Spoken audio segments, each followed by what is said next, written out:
On the Grit and Grace podcast, we shine the spotlight on the stories behind the leader. As the new co-host of Breakfast Television, she wakes up the country with her wit and warmth. Yes, I am thrilled to announce that Meredith Shaw is joining us today. In this episode, she gets candid about leading with authenticity and the art of turning mistakes into milestones. My first radio job, which was in Toronto, I went a bit off script. I was talking about Halloween candy, and I said, "What kind of Halloween candy are you?" "I'm a Reese's," and I said, "penis kind of girl." Twitter goes nuts. The phone lines start ringing. Everything in that minute changed for me because it taught me that who you are is in your imperfection, is in how you deal with what is thrown at you. As we step into this new year, her message is clear. It is not about reinventing ourselves. It's about bringing more of who we truly are into every aspect of our lives. This episode is a celebration of authenticity, resilience, and empowerment. Let's dive in. This is really a bit of a surreal, mind-blowing moment for me to have you on the show kind of so early in our journey. And as I was learning so much more about you, I found this quote from Steve Jobs, and the minute I read it, it screamed Meredith to me. So I wanted to kind of start with this quote. Cool. Yes. You can't connect the dots looking forward. You can only connect the dots looking backwards. So you have to trust that the dots will somehow connect in your future. You have to trust in something, your gut, destiny, life, karma, whatever. This approach has never let me down. It has made all the difference in my life. When you hear that quote, does that resonate true when you reflect on your journey? Yeah, you cannot connect the dots looking forward. And I certainly have had a lot of dots in my Yeah, that's career. what stood out to me, right? Like so many pivots, Yeah. so many moves. How have those transitions really prepared you for your dream job today and where you are? Yeah, well, I mean, again, in that moment, looking back, I mean, I needed to do all of those things in order to be the person that is able to step into this role at Breakfast Television, a dream role for me. Uh, you have to be able to talk to a lot of people with a lot of different stories and in a lot of different ways. And because of my experience in the fashion world and in the music world and in the radio world, broadcasting world, um, I've been able to, I think, step in to the role quickly because a lot of those things really did prepare me. And at the time, it felt a little chaotic when I was doing lots of things. But the through line for me was always that I loved them. And I feel like if you move toward what you love, life starts to put things in your path that make sense, you know? And when I have people now ask me some questions or seek advice, or, I always say, "What are you doing right now?" And if they're like, "Well, I'm working at Starbucks," or I'm doing whatever they're doing to make it Mhm. me to try to get into the industry they want to be in. And I'm big on strategy. So we talk strategy and who I might know that they might have a good conversation with or whatever. But then I also say to them, don't look too far ahead. It's like being at a party and you're talking to someone and they're looking toward the next person. Like if you're working at Starbucks, be the best damn barista that Starbucks had ever Yeah. seen. Because when you become known or best or just impassioned by what you're doing in the moment, you are very attractive to other things like people, experiences, who knows who you meet. It's good to love what you're up to or find something about what you're up to that you love. And I think that actually stands you in better stead than kind of constantly looking for the next experience. You Mhm. got to stand in some gratitude and some fun and um, some love where you are. And if you really can't find it, uh, then with respect given how difficult life is these days. And, I think you should try to do something else because I think where you are now has more to do with where you're going than you might think, especially when you're trying to get into an industry that seems almost like what is the entry point? As I was learning about your journey, you kind of had some serendipitous moments that have happened along the way, whether it was like, your break in modeling or your country music career. And I've kind of thought about those moments, but I feel like we all get those moments that we don't plan for. They kind of show up, whether it's the person, the opportunity, and we have to have the courage to act. to move, to pivot. As you were at those crossroads and making a change from modeling to music or music to radio, like how did you evaluate those pivots? I mean, I really look to my circle. I have very, Mm-hmm. very good friends and family that I rely on a lot Mm-hmm. for those moments where you don't quite believe you can make the leap or the move, or maybe this feels a little safer, so we're going to stay here. And luckily, I've had, really good girlfriends in my life. Some of them I've known since I was 2, 3 years old.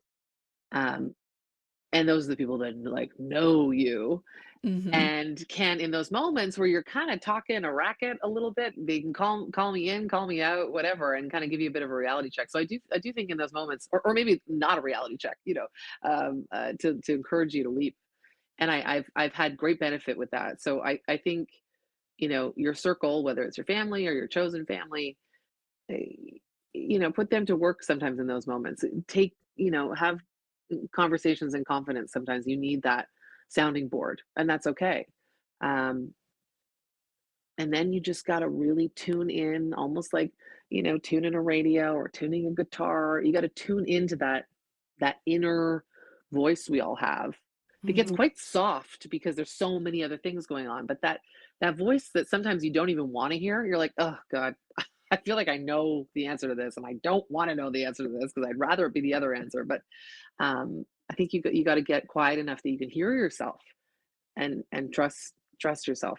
I couldn't agree more. I was actually on a bit of a call with a bunch of female founders last week, and one woman said, she's like, I knew it was the wrong decision, but I did not trust myself because I thought somebody else knew better. My investors knew more. But so when you're talking about that, I think one tip that I resonate to is like, yeah, you have to be able to hear it, but you also have to not allow external pressure. I mean, you have a circle of trust, but if you don't have that and you're getting information that may not be the best, how do you not go down that road? And I've been thinking a lot about how confident you are in your role in your career, and there's a lot of external pressure. And how have you kind of found your voice to lead in an unconventional way? And you've been such a powerhouse and a leader for body inclusivity. So, how have you done that? I show up. I keep showing up in the body that I have. Some days are easier than others. Some comments Mm-hmm. hit harder than others. But generally, I say this with a lot of admiration, for a lot of my sisters, especially in broadcasting, who deal with just stuff all the time. I don't quite know how, but I don't get a ton of it. I do get quite a bit of support. Mm-hmm. And the only thing I can think about with that is I'm quite open in my conversations, but I think there's also some boundary there. Um, I don't talk a lot about, uh, workout plans or food, or like in terms of like diet plans or any of those types of things, or because I don't really want to invite, it's not that I'm not doing some of them, but I don't really want to invite that kind of conversation. So I think you have to be judicial about the conversations you engage in and what is for everybody to participate and then what's just for you. Because Mm-hmm. I think that's hopefully also how other people I would love who are aware of me to set up their own lives that way. Like there are some, whether you're public facing or not, there's some things that are for you and your Mm-hmm. journey and your successes and failures with it, or whatever that is. And some things can be kept private even in a world that really wants all the information. And in terms of the pressure, I just, like I love what I do. I'm so Mm-hmm. grateful for this opportunity. I'm so grateful that it came to me at this time, because I think really, again, like going back to your initial quote from Steve Jobs, when you look back, you can see those dots lining up. You also see why it maybe took a little longer than you were hoping Mm-hmm. for, or because it does line up. And I'm in a phase now that even 2 years ago, I wasn't in. I have more of a assuredness, um, because I think now there's a realization that it's not, the assuredness comes for me, comes from what my intention is with everything that I'm doing and Mm. who I'm doing it for. And it's Mm-hmm. very much less about me, and it's very much more about, um, I'm seen, so I hope others feel seen. Like so when moments dip in my confidence or I feel a pressure of a certain way, I- I'm I can step outside myself a little bit. It's kind of like service is the counter force to like the pressure, like performance Yes. pressure, especially as it relates to the topic of burnout. Because the big question been asking in my head is like the word burnout hasn't been around. Like I haven't heard it in Yeah. culture for a long time, but it's like Yeah. very acute in how we talk about it now. One kind of thought I have around burnout is like if you're exerting energy and you constantly feel like you're under your own performance pressure, self scrutinizing yourself, worrying, doubting, it's going to take twice the amount of energy to Yes. execute in that moment, regardless of what you're doing. And so I've been thinking about like, what is the counterforce to this lack of confidence? And it sounds like I resonate with service. Like, what am I doing this for? How can I get out of myself, my way? Yeah, you put that so beautifully. It is about service, it's about community, it's about your intention, your mission, whatever those things that can exist outside of you, Hmm. um, that you can hang on to in those moments that you might dip and you will dip, and sort of having that realization that that is also very normal, I think is incredibly helpful. And the ability to be consistent, I think, has served me Mm. well too. If I think about that performance pressure, if you have an ability to continually commit to showing up honestly and with humor, you can't really be clocked. And if you are, you can't really take that in from them because it's not true. If you're showing up with a kind intention and a real sense of I might get this wrong, but let's give this a go. Yeah. I think it allows other people to kind of maybe get it wrong too, but here we are being honest in the moment. I Hmm. started my career very, very, very, very prepared. I mean, prepared to the point of just boredom, right? Like, Oh, you mean like in your head prepared, like it's all buttoned down? yeah, I wrote everything out. I mean, what I was Yeah. saying on the radio, you know, it was, it was, it was just, there was going to be no error. I wasn't going to make Hmm. a mistake. Oh, God forbid I made a Yeah. mistake. And then I have shared the story. Yeah. I was saying on the radio, my first radio job, which was in Toronto, which was pretty rare. And I went a bit off script. I was talking about Halloween candy, and I said, "What kind of Halloween candy are you?" I'm a Reese's, and I said, "Penis kind of girl." I said, "Oh my god!" I said penis. I said, "Oh my god!" I said it again. This is all live on the mic. Oh no. Exactly. I'm like, I'm fired. Like it's done. It's over for me. Good times. Like I'm packing up my bag. Well, Twitter goes nuts. The phone lines start ringing. My boss comes down the hall, laughing, calling me penis. Everything in that minute changed for me because it taught me that actually who you are is in your imperfection, is in your recovery. It's in how you deal with what is thrown at you. Hmm. And that's how you get to know someone, and that's how you understand their context, and don't be afraid of that, lean into that. um, so yeah, it all kind of changed for me in that moment. Did you find that you had a process of undoing the performance, or was it like that was it, forever changed in that moment? Like, what was that journey like? I think it's, you spend a lot of your youth and teenagehood learning, and young adulthood, and then you start to maybe show up in yourself a little bit more, and then you spend a bit of time unlearning things that other people have espoused onto you because that's what worked for them, but it doesn't work for Hmm. you, and you Hmm. kind of change things around. So I think there was a little bit of that pullback, but I think for me it's always about feeling it. Once I feel what that feels like, Hmm. to make a mistake, recover, keep going, people laughed, it was all fun, I'm like, "Oh, give me more of that. I like that. I like that feeling."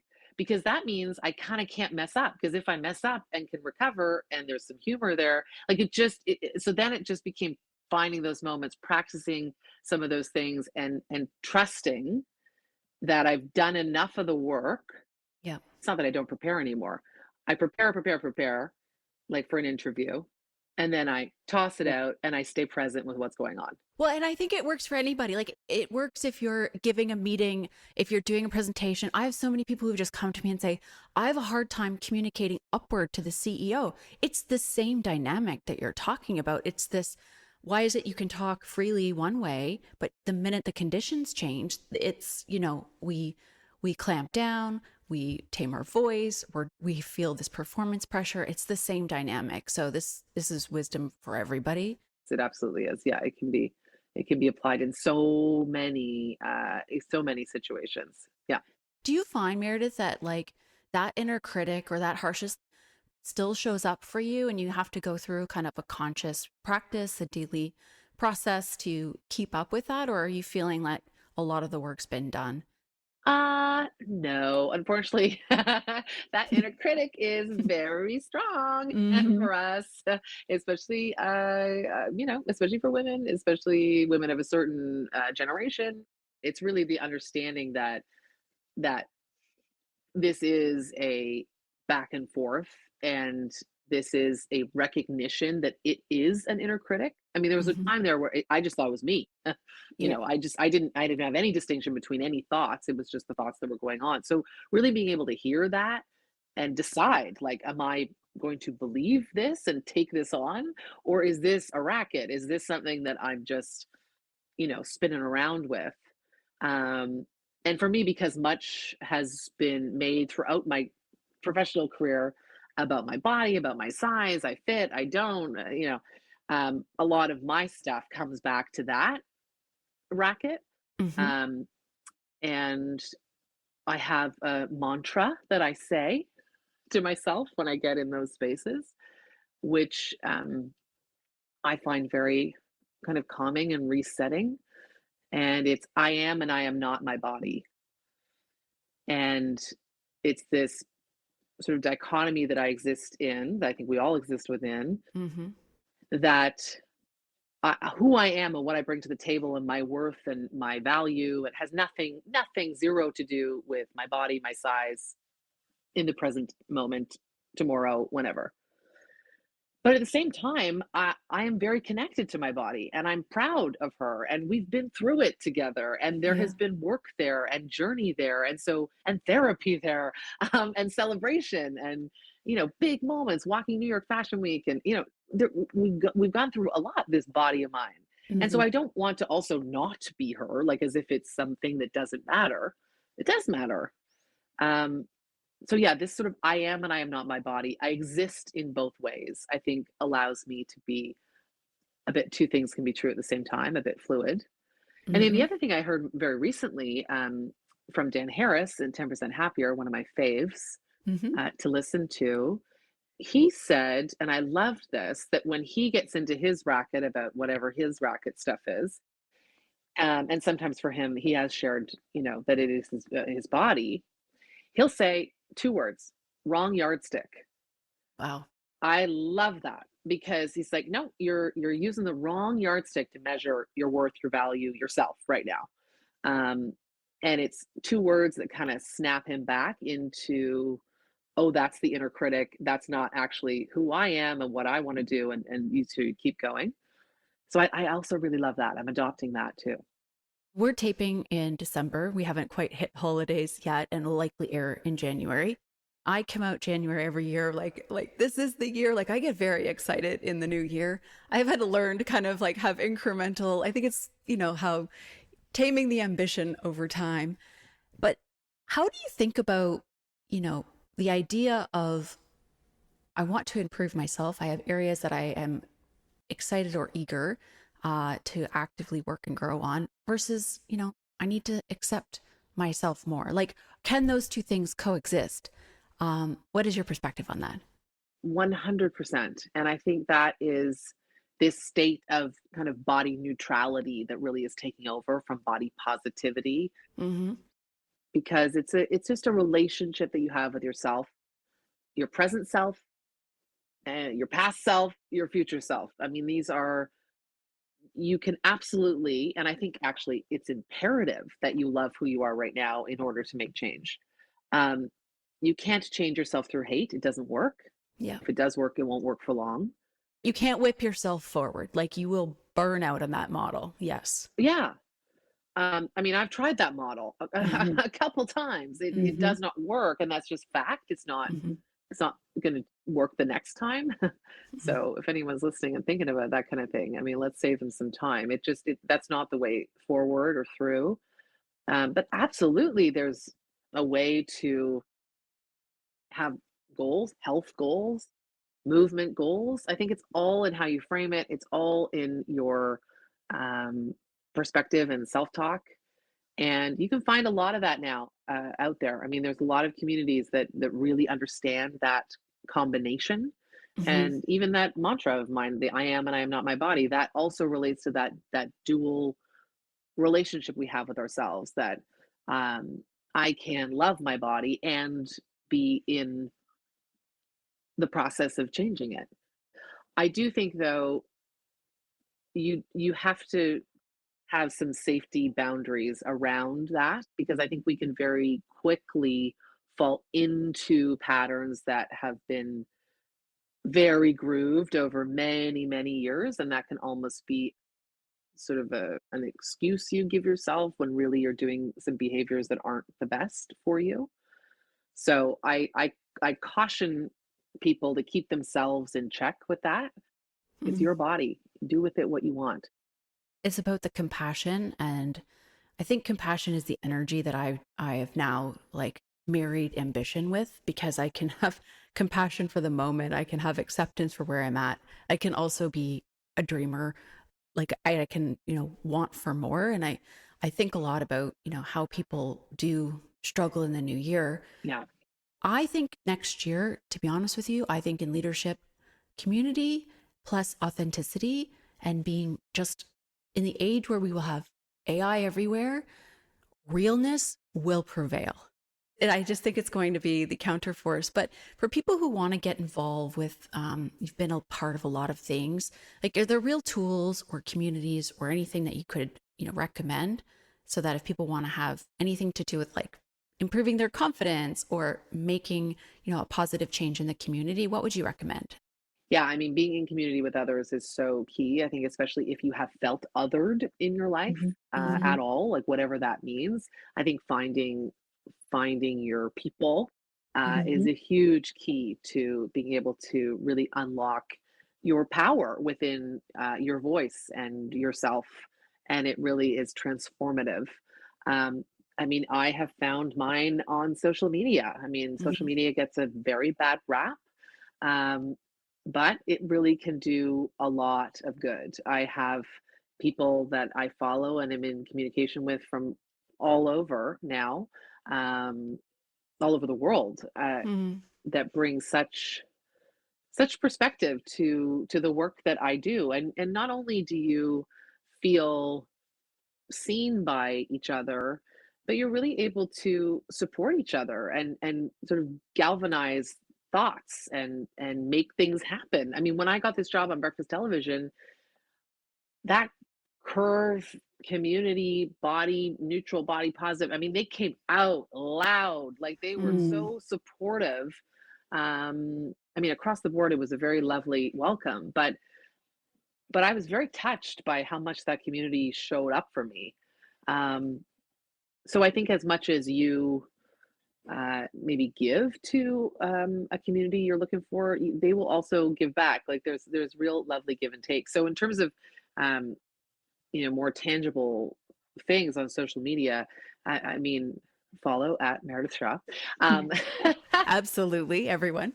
By the way, I think that I have struggled so much on social media in what I'll call edit mode, meaning I want to put something out. I'm worried about what people will say. Like, I have this, like these voices around me, which I'm breaking them this year. They are going away.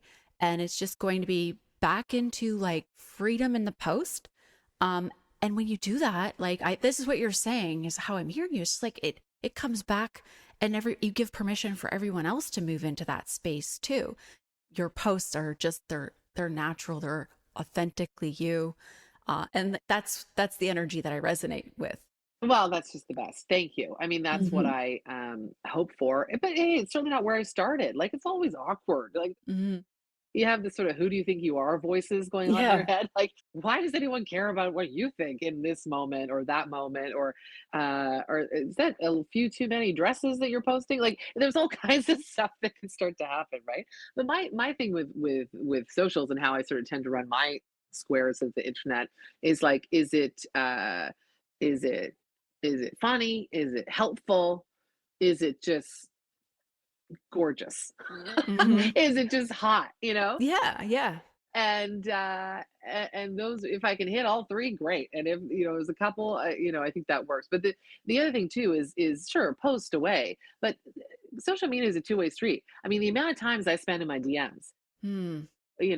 Sarah, who's become a great friend, Bursa Paya, she's in her DMs. She's got 2 million people following her. She spends so much time in her DMs. Um, I don't have anywhere near as many people following me, but I do too. I mean, we have a lot of conversations because it's not just a post, look at me. It's like, how does this hit you? Like, how are we in conversation with each other? And I think, sometimes my fiance, Rodney Bowers, is like, well, who are we talking to now?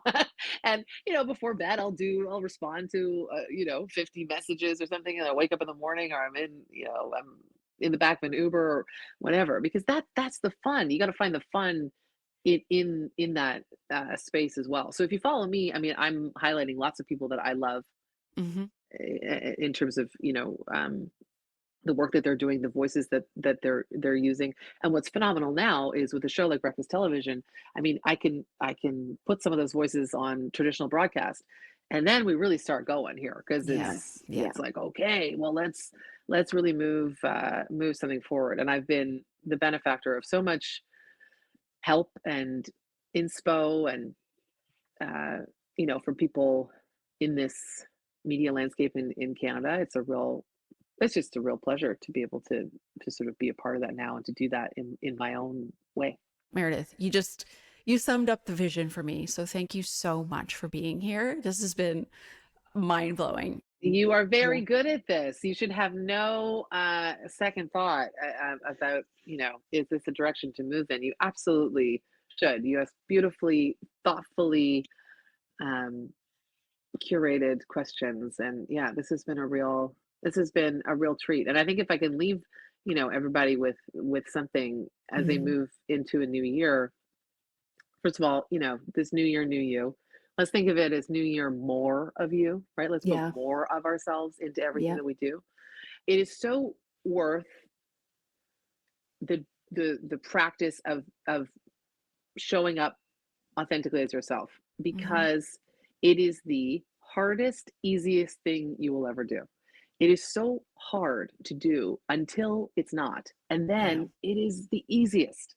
So if it's not easy yet, just keep showing up, Yeah. because it will all of a sudden kind of get easy. And then you'll think, oh my gosh, why the heck was I trying to contort myself to someone different? This is so much easier. And Yeah. then the effort will lessen, and then you will be able to really show up wholeheartedly, and you'll change the spaces that you're in. I think that's just how it works. It's how Yeah. it's worked for me. So yeah, thank you, Jen, for having me. This has been a true pleasure. We will wrap on that, Meredith. Thank you for joining us.